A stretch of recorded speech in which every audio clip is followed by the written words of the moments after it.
Magandang umaga. Ito ang Inasan Bridge. Hanging bridge. It runs perpendicular to Amburayan River. That river, the big river coming from Benguet. That river supports the provinces of Benguet, Ilocos Sur, and La Union. And then, also supports the whole of the Philippines kasi bumabagsak pa rin yan sa West Philippine Sea, hindi sa South China Sea. Atin yun. Anyway, back to Inasan Bridge. Itong Inasan Bridge, according to Sir Ed, ang aming magiting, matalino, at specific na guide, meron daw 27 na metal panels na bumubuo nitong bridge. So that's 27 panels of around 3 meters each. That equates to 81 meters.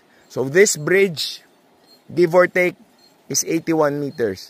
But right now, just looking at it, it looks like 100 kilometers. But every kilometer counts, so let's do this. Ang daming satsat, ang daming ebas. Maglakad ka na lang.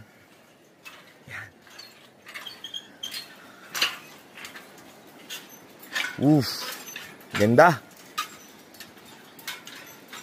Ulitin natin.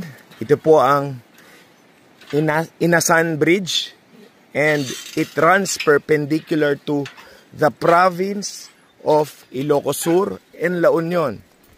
Ito ang Ilog Nautical Highway. Inasan Express. Yan.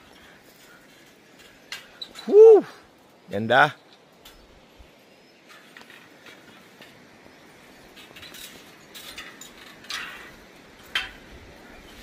Welcome to Inasan Expressway.